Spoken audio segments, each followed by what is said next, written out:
இந்த பாக்டீரியாவோட பேர் தான். பீச்சுக்கு போயிட்டு ரிட்டர்ன் வரதுக்கு $3000 கட்ட வேண்டியதா இருக்குது.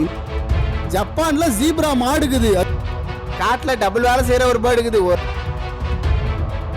பாக்கிறதுக்கு சாப்பிடுற வீல் சிப்ஸ் மாதிரியே இருக்குதுல, ஆனா இது ஒரு பாக்டீரியான்னு சொன்னா நீங்க நம்புவீங்களா? இந்த பாக்டீரியாவோட பேர் தான் அனோமேக்ஸ் பாக்டீரியா. இது வந்து பாத்தீங்கன்னா சீவேஜ் கிளீனிங்க்குலாம் யூஸ் ஆகுது. இது எதுக்காக இன்ட்ரோடியூஸ் பண்ணிருக்காங்கன்னா கடல் தண்ணியில வந்து கழிவு நீர் வந்து கலக்குது. அது மட்டும் இல்லாம பொல்யூஷன் அதிகமா ஆகுது, மீன்கள்லாம் வந்து உயிரிழப்பு ஆகுது. என்னடா நம்ம ஈகோ சிஸ்டம் இப்படி ஆகுதுன்னு சொல்லிட்டு ஆஸ்திரேலியா அரசாங்கம் ரொம்ப நாளா ரிசர்ச் பண்றாங்க, இதுக்கு எதனா வழி இருக்கான்னு. ரொம்ப நாள் உழைப்புக்கு அப்புறமா சயின்டிஸ்ட் இந்த அனோமேக்ஸ் பாக்டீரியாவை கண்டுபிடிக்கிறாங்க. அது 2021 இன்ட்ரோடியூஸ் பண்றாங்க. கரெக்டா சாக்கடை கலக்கிற இடத்துல வந்து இது மூட்டை மூட்டையா கொண்டு போய் போடுறாங்க இந்த பாக்டீரியாவை. இது போட்ட உடனே அந்த பாக்டீரியா அங்க இருக்கிற நச்சு எல்லாத்தையும் சாப்பிட்டுருது, நைட்ரஜன் எல்லாம் அழிஞ்சிருது. பார்த்தா கிறிஸ்டல் கிளியரா ஆயிடுது தண்ணி. ஆனா இந்த பாக்டீரியா கண்டுபிடிப்பேனும் நல்லா தான் இருக்குது. ஆனா அந்த தண்ணி கிளியர் ஆன பிறகு நீங்க குடிக்க முடியுமானா கேள்விக்குறிதான். அதை குச்சிங்கன்னா என்ன ஆகும்னே தெரியாது. அந்த கவர்மெண்ட் இது குடிக்கிறது நல்லது இல்லைன்னு தான் சொல்றாங்க.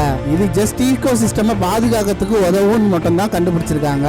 ரெண்டாவது இன்ஃபர்மேஷன் எதை பத்தினா, ஒரு பீச்சுக்கு போயிட்டு என்ஜாய் பண்ணிட்டு திருப்பி ரிட்டர்ன் வரதுக்கு $3000 கட்ட வேண்டியதா இருக்குது. என்ன பீச் தெரியுமா? அது அதோட பேர் தான் ஸ்லீப்பிங் பேர் டியூன்ஸ். இது அமெரிக்கால இருக்கிற மிச்சிகன் பக்கத்துல தான் இருக்கு. நம்ம ஒரு மாதிரி நடந்து போய் பார்த்து வர மாதிரி இல்ல இந்த பீச். இது வந்து ஒரு மலையை இறங்கி போனோம், கிட்டத்தட்ட 450 அடி உயரம். கிட்டத்தட்ட அந்த பாதையே வித்தியாசமா தான் இருக்கும். மணல ஸ்லோப்பா கொட்டி வச்சா எப்படி இருக்கும் அந்த மாதிரி இருக்கும். இறங்கி போனா ஈஸியா இறங்கி போயிடலாம், ஆனா ஏறி வரும்போது தான் நாக்கு தள்ளிடும். ஏன்னா அது ரொம்ப ஸ்லோப்பா இருக்கிறதுனால உங்களால பிடிச்ச ஏற முடியாது. மணல் வேற சும்மா வலிக்கி விட்டுட்டே இருக்கும். சராசரியா ஒரு அத்லெட்டிக்கே கிட்டத்தட்ட 45 நிமிஷம் ஏறதுக்கு ஆகுமா? அப்ப பாருங்க எவ்வளவு கஷ்டமா இருக்கும் நீ ஏறதுக்குன்னு. உங்களால அந்த பீச்சை ஏற முடியலன்னா $3000 செலவு பண்ண வேண்டியது இருக்கும். ஏன்னா அங்க இருக்கிற ரெஸ்கியூ டீம் வந்து உங்களை கூட்டிட்டு போறதுக்கு அவங்க சார்ஜ் பண்ணுவாங்க. ஸ்ட்ரெச்சர் வச்சு மேல இழுத்துட்டு போவாங்க. அதுக்காக தான் இந்த $3000. ஆனா இந்த பீச்சுக்கு போறது ஒரு தனி என்ஜாய்மெண்ட் சொல்லிட்டு பல டூரிஸ்ட் சொல்லிருக்காங்க. ஆனா வந்து நீங்க முடியலன்னா ஸ்ட்ரெச்சர் வச்சு தான் உங்களை கூட்டிட்டு வருவாங்க. மூணாவது இன்ஃபர்மேஷன் எதை பத்தினா, ஜப்பான்ல ஜீப்ரா மாடுக்குது. அது நார்மல் மாடோட நல்லா பால் கறக்குமா வேற.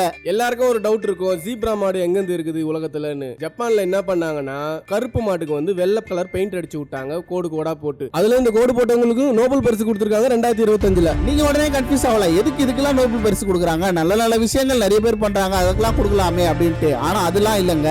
இந்த மாதிரி ஜீப்ரா ஷேப்ல மாடுக்கு பெயிண்ட் அடிச்சு விடுறதுனால மாடோட ஸ்ட்ரெஸ் குறையுதுன்னு சொல்றாங்க. எதனாலனா மாடு மேல நிறைய பூச்சிகள்லாம் வந்து உட்காரும். அந்த பூச்சி எல்லாம் வந்து மாடு ரொம்ப ஸ்ட்ரெஸ் ஆகுதுன்னு சொல்லிட்டு நிறைய ரிசர்ச்சர்ஸ் கண்டுபிடிச்சிருந்தாங்க. அதனால மாட்டுக்கு என்னன்னா பண்றது அப்படின்னு சொல்லிட்டு தேடி கண்டுபிடிக்கும் போது தான் ஒரு ரிசர்ச்சர் இதை கண்டுபிடிச்சாரு. பொதுவாக கொசுக்கள்லாம் வந்து எப்படி கண்டுபிடிக்கும் பாத்தீங்கன்னா அதோட லைட் ரேஸ் அப்புறம் ஹீட் மூவ்மெண்ட் வச்சு தான் வந்து ஒரு பிராணி மேல போய் உட்காரும். ஆனா இந்த ஜீப்ரா கோடுகள் வந்து அதுங்களோட கண்களை குழப்புது. அதுவும் இல்லாம ஒரு விஷுவல் கன்ஃபியூஷன் ஏற்படுத்துது. இதனாலே வந்து கொசு வந்து எங்க தரை இறங்குதுன்னு தெரியாம போய் இறங்குது. இதனால வந்து மாட்டுக்கு வந்து ஒரு நல்ல விஷயமா இருக்கு, கொசு வந்து கடிக்காம இருக்குது. அதனாலே மாட்டோட ஸ்ட்ரெஸ்ஸும் குறையுது, நிறைய பாலும் கரைக்குது. இதை கண்டுபிடிச்ச அந்த ரிசர்ச்சருக்கு நோபல் பரிசு வர கொடுத்திருக்காங்க. நாலாவது இன்ஃபர்மேஷன் எதை பத்தினா, காட்டுல டபுள் வேலை செய்யற ஒரு பேர்டு இருக்குது. ஒரு நாள் இன்ஜினியராவும் இருக்கும், ஒரு நாள் டெய்லராவும் இருக்கும். அது எப்படின்னா இன்ஜினியரா அதோட வீடு கட்டுறதுக்கு பிளான் பண்ணுது, எந்த இடத்துல அது ஒரு கிளைய சூஸ் பண்ணுது, 2 கிளையை வந்து ஜாயின் பண்ணுது. இதுதான் வந்து இன்ஜினியர் வேலை. இதெல்லாம் முடிச்சிட்டு டைலர் வேலையும் பாக்குது. அது எப்படின்னா அந்த 2 இலையும் ஜாயின் பண்ணி தைக்கிறதுக்கு வேலை பாக்குது. நீங்க உடனே கேட்கலாம், எதனா வச்சு தைக்கும் சொல்லிட்டு. முன்கூட்டியே இது வந்து பிளான்டோட ஃபைபரையும் ஸ்பைரலோட வெப்பையும் வந்து எடுத்து வந்து வச்சிருமா, அதுக்கப்புறமா அதை வாயால வச்சு கொஞ்சம் கொஞ்சமா தைக்குமா.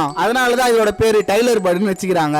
இது பெரும்பாலும் 2 வருஷம் வரைக்கும் உயிர் வாழும் சொல்றாங்க. சில ஆராய்ச்சியாளருக்கு இது 6 வருஷம் வரைக்கும் உயிர் வாழும் சொல்றாங்க. அது மட்டும் இல்லாம இது ஏசியா கண்டத்துல நிறைய பார்க்க முடியும். அது என்ன கண்ட்ரீஸ்னா India, Pakistan, Sri Lanka, Vietnam, Laos, அப்புறம் வந்து மலேசியா, இங்கெல்லாம் வந்து இந்த பறவையை பார்க்க முடியும். அதுல பாருங்க இந்த பறவையோட முட்டைக்கு சேஃப்டியே கிடையாது. ஏன்னா இந்த பறவையோட முட்டையை சாப்பிடறதுக்காகவே நிறைய ஜந்துக்கள் வாழ்து. உதாரணத்துக்கு இந்த பயபுல பாம்பு, எலி, பூனை இதெல்லாம் தான் வந்து இதோட முட்டையை விரும்பி சாப்பிடுமா. இதெல்லாம் தாண்டி முட்டி மோதி எப்படி ஒரு பறவை வளர்ந்துருச்சுன்னா அதை சாப்பிடறதுக்கே பெரிய பறவைகள் வரும். பருந்து, ஆந்த, கழுகு இதெல்லாம் வந்து இந்த பறவை அடிச்சு சாப்பிடுமா. பாருங்க காட்டுக்குள்ள இவ்வளவு கஷ்டத்தையும் தாண்டி இது வந்து ஒரு டைலர் பேர்டுன்னு பேர் எடுத்திருக்கு. சரி, ஓகே, லைக் பண்ணி சப்ஸ்கிரைப் பண்றேங்க.